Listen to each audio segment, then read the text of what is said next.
Hey, greetings everyone. It's GleeCon, and I'm here again. Happy to be here, bringing you another episode of Lore of Warcraft. Thank you for tuning in. On our last one, we finished off. We had already finished off Ashenville on Warcraft Classic with our Alliance character last time, but she did have after you finish out Ashenville, right towards the end, you can resume or finish up the Tower of Althlax questline that begins in Darkshore, but you can't. There's no chance of completing it until you're around 30. I think we were level 30. We were able to solo it due to the druid being so versatile, but that was fun. And then we started our journey over to Hillsbrad, where she will be set up to do Hillsbrad, splitting the workload with one of our other characters. Uh, our hunter Nessingwary. So we've also been reading the World of Warcraft Official Magazine. This is a rare, hard to find 5-issue run. It was originally intended to be a quarterly magazine that came out 4 times a year. We finished the first issue on one of the couple episodes ago. So we're now going to start the second issue today of Volume 1. They did start a Volume 2, but they only got 1 issue in before the whole run was canceled. So we'll kind of see what leads up to it. This is spring 2010. So we're not at this point. Cataclysm has still not released, but we're getting close. So we're leading up to. There's a lot of. The last issue had a lot of what's happening towards the end of Wrath of the Lich King, or the second half of Wrath of the Lich King, as it kicked off, and some looks toward Cataclysm. As you can see from the cover, the last cover of issue 1 was a cover of Arthas. And this cover is Deathwing, so you can see the focus shifting even more in this issue. So stay a while and listen as we kick off this one. That is a cool picture of Deathwing, and this is him, I'm assuming in his like human kind of polymorphed form, his avatar form. It's pretty cool. All right, so this Marty Cortinez, I believe this is a new editor-in-chief. So 1 quarter into the book, I don't think that's the same editor-in-chief we had last time. So that's interesting. You make an issue 3 months later, you come out with issue 2, and you already have a new editor-in-chief. So rocky ground from the beginning. Just got back from a weekend in Vegas. It may not seem like it, but that trip has everything to do with World of Warcraft. For the 3rd year in a row, about 20 people from across the United States and Canada gathered in an agreed-upon city to enjoy each other's company and to swap World of Warcraft stories at our guild meetup. That'd be cool. I've played World of Warcraft since its release in 2004 and have been in the same guild for more than 4 years, from our first kiting of General Dracasath to taking on the Lich King and Icecrown Citadel. Our roster includes lawyers, engineers, college students, teachers, firefighters, programmers, and yes, even editors. As you can probably guess, I, like many of you, love World of Warcraft and spend a lot of time playing it. It's not just the game that has kept me captivated all these years. People and their stories have a lot to do with it. Not just those of my guildmates, but of other players, of Blizzard's designers, lore keepers, and forum moderators, of add-on makers, multi-boxers, and theory crafters. These are the stories I want to hear and share with other World of Warcraft players. I hope you'll find stories that speak to you in this issue and the ones to come. If you have a story you'd like to tell or one you'd like to hear, please let us know. Send us a note at lettersworldofwarcraft.magazine.com and follow us on Twitter at www.twitter.com/wowthemagazine, or that would be X now, and probably all that's defunct. In the meantime, go out and create some stories of your own. There's a whole world out there. All right, so this is a cool picture we have of, looks like Alex Straza, maybe, kind of a sketch, and that's probably this is usually what our poster is. And I don't know if she's fighting a dragon, but that also looks like her in dragon form. So similar to her cover, we're seeing a dragon in their avatar. All right, so here we have the Lich King, and that looks like an in-game CGI pull. Ready to take down the Lich King? Don't invade Icecrown Citadel without first checking out our in-depth tactics guide. So this is we're in the table of contents, the ultimate guide to World of Warcraft Dragons. That's going to be cool. Everything you ever wanted to know about World of Warcraft Dragons, but we're afraid to ask. Last chance to see, because Cataclysm's about to rip everything apart. Azeroth's getting a fresh coat of destruction in Cataclysm, so be sure to check out some of the old school landmarks before the world changes forever. Lore of the Titans shaped Azeroth lore, leaving it to the younger races. However, these colossal, metallic-skinned entities from the far reaches of the cosmos still play a big part in World of Warcraft. So this is cool, because it seems like we have a lot of lore articles coming out. So let's look at the features. There's the stories behind the stories. Look at these guys with, like, I don't know if they are. They're not exactly miniatures, maxatures. You experience the fruits of World of Warcraft quest design team's efforts throughout Azeroth. Now it's time to meet the people behind the NPCs in distress you help every day. Resetting the scene. There's no picture for that one. Look, we got a pug there. Probably.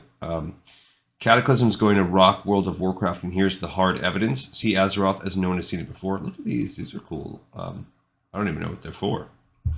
For tactics, look, a big... Well, there's only 4 tactics articles. Those were the driest ones last time, but, I mean, the raid one was a little better than the PvP, but... Has the burst bubble popped? Arena Season 8 is here, and the formula for winning never stays the same. We spoke to some of the top teams to find out how they say ahead of the competition. In the comments, I had one of the people comment the other day when we read the Crusader Challenge, or what Trial of the Champions strategies, and one of the persons in the comments pointed out, like, it's funny, even going back and playing Wrath of the Lich King Classic now, which is ostensibly very similar, if not almost the same, the strategies are completely different from what they were listing. So even the sort of quote-unquote meta within the community changes. For the mount, one doesn't simply walk into Stormwind or Orgrimmar, and when you're on a mission to kill the faction leader, there are plenty of defenders standing in your way, but with careful planning, decisive timing, and a few reliable warlocks, taking out the 4 leaders of your opposing faction can be both fun and rewarding. I still don't know if I've ever killed all 4. I don't think I have. Dismantling Icecrown's Citadel. It's time for Azeroth's heroes to face the Lich King. We talk with some of the world's top guilds to find out how they battle their way from the entrance of Icecrown's Citadel to the Frozen Throne. And then Warsong Gulch, my personal favorite battleground. After almost 5 years, there are still spirited debates about the most effective ways to win in Warsong Gulch. We talk with hardened veterans to find out what it takes to succeed. Okay, community articles. Unleash the plushies. Azeroth's favorite flying mounts have been liberated from the game and are ready to invade your living room. Epic in the real world. The folks at Fingerprints transform the characters you love playing into 3D elements of your decor. That's probably this right here. Find out how they do it. That's cool. And now with 3D printing, that's probably even better than ever. Modern raiding. Unit frame add-ons can help tremendously while raiding, but who creates the add-ons and what is their motivation? That's interesting. Community artist spotlight. No 2 sets of eyes see the world the same way, and that goes for Azeroth as well. Check out creative visions of the world we all know about the players who inhabit it. The pacifist. Is there a place in Azeroth for someone who is a lover, not a fighter? Meet a player who's conscientiously objecting on the way to level 80. I did one time. I created a disciplined priest. My goal was to get ready for content rating and stuff at the end of the game. Because disciplined priests really only shine in that setting as far as Shadowlands. I did this during Shadowlands. And I got them up with the use of heirlooms to not quite max level, because once I hit the Shadowlands content, I started doing dungeons and stuff. But I got them at least to level 60 or whatever it was at that point in time, solely from collecting herbs. It was long and boring and tedious, but I would just fly around collecting it and building up my alchemy. I just wanted to see if I could do it. So there's that. 40 to the power of 3. It used to be that it took up to 40 players to take down some raid bosses, but add 20 levels in once feared places like Molten Core aren't so daunting. So grab a few buddies and give Ragnaros a visit. Pug is not a 4-letter word. The Dungeon Finder tool grants access to cross-realm matchmaking, seamless porting, and a bevy of loot. Just add a great guide, a pinch of common sense, and some good manners, and happy 5-player dungeon crawling is yours. I think the auto matching, while it's great for convenience, the one thing I would say that playing Classic, yeah, it's kind of a pain to get a group of people together, and pugs can still fail, but the real, just having to talk as you recruit automatically establishes this baseline of communication, whereas in pugs, it's pretty much the norm to not talk at all, and if you do say something, you'll probably be ignored. The Crafty Crafter's Guide to Engineering. If you like creating crazy devices, blowing things up, or having a personal servant at your beck and call, engineering should probably be your next profession. And if you're meta, it has to be. Tanking attention seeker columns. It's always in demand and in the spotlight. It's easy to lose sight of your priorities, but a little awareness goes a long way in a dungeon. So it's more like we did last time, where they talk about the just kind of a spin on each spec or each role. DPS, trust me. In random dungeons, you are often judged by how much damage you do. How do you carry your weight without pulling aggro? Healing, killing, and curing. Some tips on how you can provide some supplementary DPS while still making sure you're healing your group. I remember playing with a restoration shaman of Ulpira, and I've been kicked from groups before because I was out DPSing everybody else in the I was still keeping everyone alive with healing, but it just didn't matter. The fact that I was top DPS and staying on top of healing, and it used to happen all the time in the early levels, because there's certain skills for resto shamans that allowed you to like auto crit with certain moves, and you could just easily keep the DPS spikes in your favor and just kind of passively heal, especially if you have heirlooms, and it would piss people off. Like, I've never received such vitriol just from, one time I was even kicked out of the dungeon. They're like, you're doing too much damage. And I wasn't pulling aggro, because in retail, it's like almost impossible to pull aggro away from the tank. So nobody was dying. I was contributing to DPS. They hated it. People hate it. The Guild Hall Purple with Envy, having a distribution plan can help and avoid drama with shiny new toys drop. World and Community Corner know right way to play. World of Warcraft has something to offer all players of all types to get the most of it. So get the most by experimenting with different playstyles. All right, and here's the little legalese. All right, so we're going to start with Wanted. Homicide and Arson, Baron Geddon. Reward, shiny shoulders, half of a legendary weapon. Once infamous for consistently performing the mass murder of 40 victims simultaneously and lighting fires literally everywhere he went, Baron Geddon's crime spree has tapered off significantly in recent years. Last seen lurking near the molten core of Blackrock Mountain, he should still be considered extremely dangerous and approached with great caution. Oh, it says that's another actual table of contents. Whoops. That's going to be something I guess we get into a little bit. All right, so here we go. Now we have the first feature article. So look at these guys. I don't know why. First of all, that map is like the World of Warcraft board game map. You can tell because of the counter on the side. That's the counter they use to count down world bosses. And I've played this game so many times. Such an awesome game. So it's neat that they're using that game map. Why do they have these massive figurines of like Tuskarr and Illidan? I don't know. Murlocs and stuff. The story, probably just for the photo op. The stories behind the stories. Talking shop with some of the creators behind the NPCs in Distress You Help Every Day by Josh Augustine. World of Warcraft contains thousands of quests, each of which is made up of countless tiny details that must be planned, judged, weighted, and balanced before they're released for players who embark upon in the game. But how do ideas turn into golden exclamation marks? And how did those delightful quests that required the champion of Azeroth to go digging through animal poop come about? World of Warcraft Official Magazine went straight to the source to talk with the folks on the quest design team to find out. World of Warcraft Official Magazine, in general terms, what is it that the quest design team does? We take a chunk of the world, flesh it out, and populate it with NPCs, put in quests, encounters, dungeons, things like that. Field Marshal Afrasiabi, one of the obvious nods to lead world designer Alex Afrasiabi. That character's been removed from the game too because of everything that went down. He was the main person that the things were against. I wonder if we can see him in here. I wonder if he's one of these. Maybe he might be one of these guys. I can't remember which one he is. I've seen his picture once when I read an article. How does the process of creating quests begin? Dave, the map really informs a lot of the process. We look in the area and say, what kinds of things would I like to do here as a player, and try to work that in. The overall story arc is determined by the time we're ready to work on individual quests, but there's a lot of freedom to determine how the story comes together and what happens within each individual hub. I work a lot from the level design perspective. I go into the game, look at the empty area, and start going through my mind's eye thinking what goes well here. And then I'll start spawning NPCs. Once I've got a good creature base, the quests practically write themselves. Like, oh, I have elves fighting elementals, so clearly the quest would be to go gather this so we can defeat the problem here, and then send you to this other point of interest. There's a perception that quest design involves spending all day writing stories and text documents, but it sounds like the process is a lot more hands-on. Okay, so Craig says, that's definitely a widespread perception, but writing is almost secondary to a lot of what we do.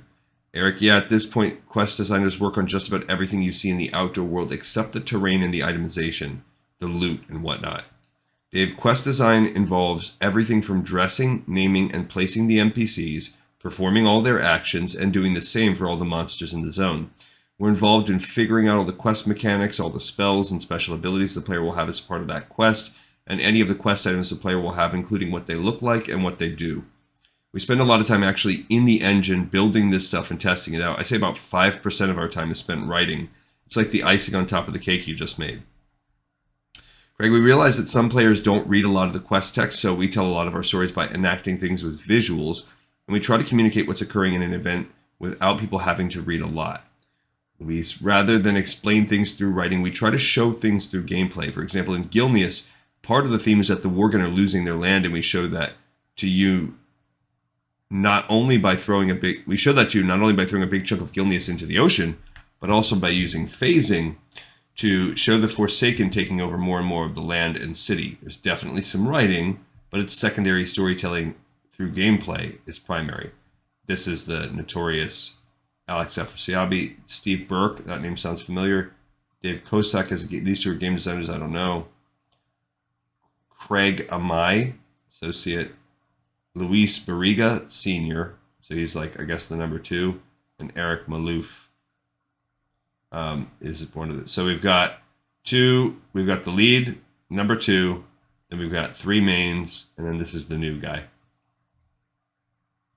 Quick answer, how long to develop a zone's quests? 1 to 2 months. What was the very first quest you remember creating in World of Warcraft? Steve laughing. I think my first quest was probably the one I just fixed for the hopefully last time, the Vengeful Harbinger. I got a lot of hate mail for that one. Alex laughing. Can only be completed once per realm. Steve, I was just learning the tool and was new to the team. I wanted to get in there and hit it hard as fast as I could, but I was a little overly ambitious. It went bad. Dave, when you're learning the tool, you're very proud to do the most basic things. I spawned a bunch of Murlocs, which excited me to no end. Then I made a King Murloc walk back and forth while the little Murlocs cheered at him. I remember doing that my first week and was immensely proud of that. The first quest I felt really good about was one that involved learning the vehicle system. I created a quest where you're riding on the back of a Kodo with a shotgun, blasting away at a dozen Quillboar that are jumping at you. You're just blowing them out of the sky with the shotgun, and people actually gathered around my desk and watched this and were impressed. I thought, I'm finally doing something cool if these guys think it's cool. Shotguns make everything better. That's my theory. Eric, I think the very first quest that I remember making was in Tanaris. We were trying to flesh out the pirate area on the coast, and I had a little goblin fashionista named Haughty Modiste who wanted you to go steal their hats so she could sell them to the nobility at elevated prices. It was called Pirate Hats Ahoy. Pretty basic quest. Yeah, but you know, nice.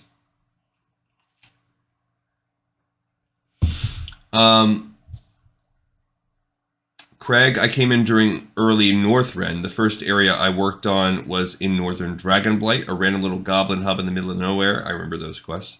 I somehow managed to hide the breadcrumbs, our term for the short-term goals, points of interest, NPCs, and so on, that are supposed to seamlessly lead you to your next destination, because I had a total misconception about where players would be going. Yeah, that you can easily miss that little node when you're doing Lore Master.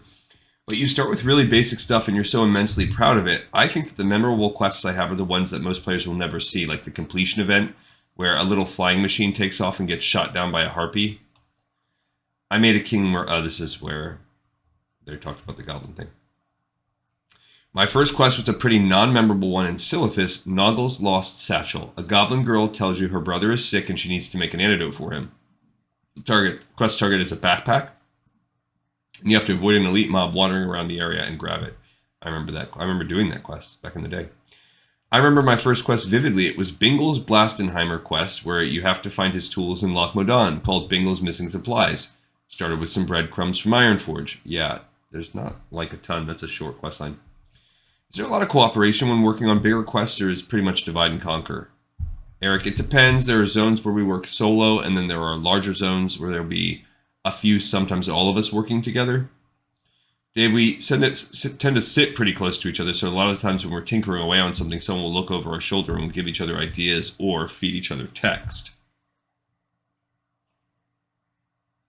So if you have trouble with something, you might lean over and ask whoever specializes in that area for help. Dave, yeah, we do that a lot. Anytime you do something really cool, you pretty much guarantee that for the next year, people will be asking you how you did it. Luis, for example, Dave made a really cool tech where characters carry these petrified goblins on their backs. And I was making a quest in Gilneas where you had to rescue drowning people from the water. I remember both of these. And I really had no idea to do it. Then I remembered Dave's tech, so I asked him, hey, what's the name of your spell? I looked at it to see how he had done it, made a copy of it, altered it, and boom. It would have taken me a couple of days to figure out. In this way, it allows us to build off each other's ideas. Can you instantly recognize who made a quest just by seeing it in game? Yes, Steve. Luis, if it's funny and has a fuse, if it takes a couple seconds and then it's funny, it's probably Steve. I can always tell when Craig's done the spawning because he does these really cool battleground type scenarios with 2 armies and lots of people fighting. And if it's goblins doing crazy stuff, it's Eric. What's more interesting, creating a memorable character or creating a new quest mechanic? Steve, I think it varies for all of us. Sometimes a piece of art inspires an idea and I'll build a quest around that. Sometimes if I'm struggling, I'll just build an NPC, make up a story about him, and have him drive things. Craig, I find a lot of the times it's actually far more difficult to force mechanics into a story that you've already worked out. If I really get invested in a character and I try to write this story in my head, it's not always easy to translate that to something that's actually good gameplay for players. So a lot of times I work the other way around. It's a lot easier for me to come up with a lot of mechanics that work well in an environment and then come up with a story that can wrap all those mechanics together. Luis, a couple of technologies that we've gotten in the last few years have really shifted how we do a lot of this. Before phasing, we tried to do quests that progress a character and story, but it ended up being very superficial. With the Thorim quests in the Storm Peaks, we really wanted to give you the feeling that Loken was a trickster, liar, a master of illusion. Phasing technology allows players to interact with the character multiple times in multiple scenarios, so you're able to advance the player's relationship with that character. How did phasing technology come about? Luis, was actually kind of an accident. Eric, as we were working on the quest in the Fury of the Sunwell content update, patch 2.4, we were attempting to create a place out in Blaze Edge Mountains that was kind of out of phase, using a lot of spell technology to get there, including invisibilities and whatnot, to have the character and their group go into an alternate dimension that effectively was on top of the world, but we ran into difficulties with our existing tech, so the idea came up to get new tech that would actually put the character into what we called a new phase, where they can't affect other players or creatures who aren't in the same phase. The Death Knight starting area really took it to the next level, and then we graduated into more of a chaptered storytelling technology. Dave, yeah, that did change. That's what makes like all the, in retail, the chapters of each zone, which I love, possible. But it also makes it incredibly hard to get high-level quests done. Phasing is probably our strongest storytelling tool because you can actually show the consequences of what you're doing in the game world, which can be hard to do in an MMO, Dave. Eric, for instance, take the goblins in the Lost Isles. With phasing, as you progress along the island, we can actually move the same group of NPCs along with you into different situations to support the story, as opposed to having just a static quest hub. Yeah, that's pretty cool. That reminds me, in Cataclysm, we have a new tech called terrain phasing. Before, we could only update the sets and characters, but now we can literally wipe out entire swaths of terrain. We're making a volcano erupt and a whole chunk of Gilneas will sink into the sea, so there are a lot of cool storytelling tools at our disposal now, too. Back here on the pages, this is the team. We look at the area and say, what kinds of things would I like to do here as a player, and try to work that in. This is something they've already said.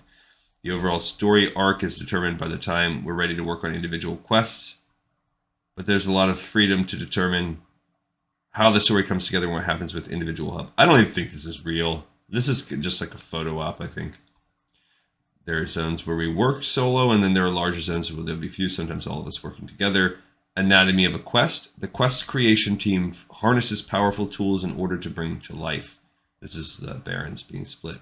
World of Warcraft's greatest crusades. Oh, my bad. Whether you're liberating slaves or finding Mancrick's wife, it came from here. Oh, and it's like they're actually in the creation software, and you can see the grid lines, the topographical lines. That's cool. What have you been waiting to do that you can finally do now that technology has caught up with your ideas?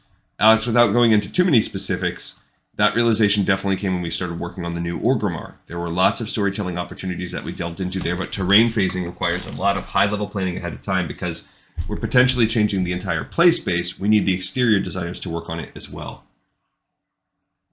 Are there certain quests that you use as examples to new members of the team of what they should try to achieve?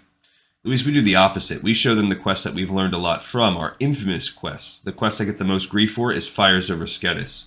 I'll take blame for that. Basically, the monsters have like 5 abilities to disable you in 5 different ways, and they knock you off your mount, so you take durability damage. It was horrible. So often we point to that quest and say, don't do this. Yeah, I freaking hate that whole little Skedis area.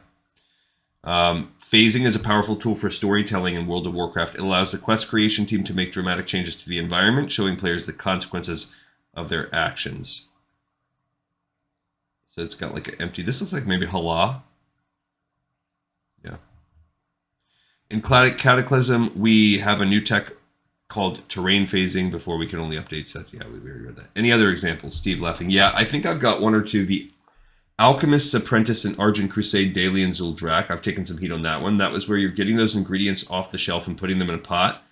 I set some ingredients on the top shelf that some races can't get to. They were a little bit resentful. Louise laughing. I think Eric said if players create 3 add-ons just to complete your quest, there's something wrong. Steve, yeah, that's probably not a good sign.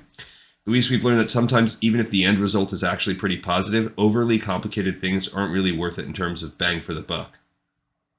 Eric, a good example of that is the Simon Says game in Blade's Edge Mountains. We spent a lot of time on the art assets and coding behind it to make it work. I'm not sure it was worth it in the end. No, it's freaking super annoying and it doesn't work half the time. There are a lot of pop culture references in World of Warcraft, some of which are incredibly obscure. Can you tell us a little more about that, Luis? Yeah, we do that a lot, though a lot of times players give us more credit than we deserve or think of more stuff than we intended. Sometimes it's just a name and suddenly we find out it's the name of a country's vice president. Website comments sometimes say this is clearly a reference to the media mogul of this or that, and I'm like, okay, I guess it is. Dave, we try to be subtle. Okay, now everyone's laughing at me. Okay, so we're not that subtle. We just try to make sure it works. We know that if you don't get the reference, it might just sound like the character is saying that. If the character happens to be quoting song lyric, it needs to make sense in the context of the game, even if you're not familiar with the song. Sometimes we'll be talking about something in the office that week and we'll put it into the quest as a quest referencing Bob Lazar in Northrend. We were talking about UFOs at the time, or Bob Laser, so that made it in. The original game runs amok with Afrasiabis, my own kin portraying me as a noob. Yikes. A key point in quest creation is making sure that quests are accessible to all players. The Alchemist's Apprentice and Zuldrak didn't honor this, leaving much of the quest criteria out of reach to races of shorter stature. They were a little bit resentful, remembers game designer Steve Burke. Have you created a character or quest that represents you in the game? Dave, some characters in the game are how I fantasize my own character to be. When I first got the game, I was playing a dwarf and saw a guy rolling up with some tanks.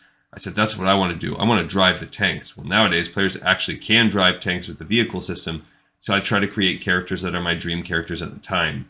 You get to jump in a tank and you get to shoot stuff. Explosions. Huge explosions. Luis and Craig simultaneously laughing. Alex has a few characters. Alex, I had one character that I played with 6 years ago, and you guys kept putting characters in the game named after him to anger me. Lord Afrasiabi, and I've lost track. I think there are a few in the Burning Crusade here and there. The original World of Warcraft runs amok with Afrasiabis. My own kin portraying me as a noob. Anything that's Afra something. Luis, there's also Führer, who's not an NPC in the game, but has stuff. His stuff is all over the place. Alex, he is in fact a legend. I think his ice cream is amazing. We have to ask, there's an alarming number of poop quests in the game. How'd you wind up with so many? Steve, I don't know. I look at it as a kind of rite of passage. So I'm not sure if there's anyone who hasn't, except maybe Craig. Laughing. I've never done one. Steve, really? Oh, wow. Luis, I refuse. Steve, you refuse? Okay, well, there are a few exceptions, but I think most of us have taken our turn in the outhouse. What quest are you most proud of? Anytime you do something really cool, you pretty much guarantee that for the next year. Yeah, so we already said that. Fails over Skedis. When new members join the quest creation team, they're given examples of quest not to replicate the key example, fires over Skedis. That's a cool gear set. All right, so this will be quests that they're proud of. In the Death Knight area, the race-specific quest where you go to the chapel and the commander sends you to execute the Argent Dawn prisoner who's sitting there, and you find out that this guy recognizes you and he gives you this long, sad story. I don't think it was a particularly great quest, but the reason why I really like it is that when we were doing our internal testing, I was sitting at my desk and I got a phone call from World of Warcraft production designer J. Allen Brack. He freaked out about what was happening so much that I asked, "Are you crying?" And he said, "I'm having a moment here," and hung up the phone. So that was the moment it became my favorite. He'll probably call me into his office now, laughing. Steve, I worked really closely with the item creation group and Alex to do the Shadowmourne quest. That was a lot of fun. Dave, I hate to give anything away because my proudest moments are in Cataclysm, but in the Southern Barrens, there's a dwarf fortress, Baal Modan. A lot of epic things are going to happen there that I am immensely proud of. Some beautiful, beautiful things. Eric, the Lament of the Highborn quest with Lady Sylvanas that comes out of Ghostlands? Yeah. My personal favorite, though, is the quest in Borean Tundra where you free baby murlocs from their cages. I really love a lot of the goblin stuff now, too, but it hasn't been released yet. Craig, there have been moments or implementations that I've been proud of. For instance, there's a quest in Icecrown that may or may not have been good, but it ends in you being able to control a Geist that jumps up and down the ramparts. Yeah, that is a very memorable quest line. It can be annoying. That was just more of a revelation to be able to create a jumping mechanic where the player doesn't take falling damage. It was just really fun. Similarly, in Sholazar, I really like how the Guardians play out in the overarching concept for the content in that zone. The flavor seems to have paid off. When I saw all the comments from players on the website talking about all the Guardian quotes, it was very rewarding. That part's cool. There's a couple cool parts of Sholazar Basin, but there's also a lot. I kind of find that zone meh. So it's hit and miss. There's cool elements I like. My favorite quest that I worked on in Wrath of the Lich King was the Drakensried. I liked that it was a vehicle quest, but you retained use of your abilities. The visual impact of the drake circling the Temple of Storms was also very epic. As far as Cataclysm, I can fix all the bugs that are still in it. The battle for Gilneas is looking pretty good too, if I can. Oh my gosh. The bugs are still not gone. All right, so I don't. If the next one, I think the next one's going to be a very long one too. It's the Ultimate Guide to Dragons in World of Warcraft, and we're rather than doubling the length of the episode pretty much for this one, I really want to hit that one with a fresh eye because this is probably the one in the issue I'm most excited to read. So we'll save that one for next time, and we'll say that this episode's in the pipe 5x5. Thanks everyone for tuning in. Sorry it didn't make one yesterday. It's been the first time I've missed a day in about a week or so, or maybe actually a few weeks. I had a super long, probably like a 15-hour workday, and then my son had friends over, and I was like, it's already super late, and I don't want to make the kids be quiet so I can record. So yeah, we missed it, but I appreciate you guys tuning in for this one, and I love making them, so hopefully you enjoy watching them. See you next time on Lore of Warcraft. See ya!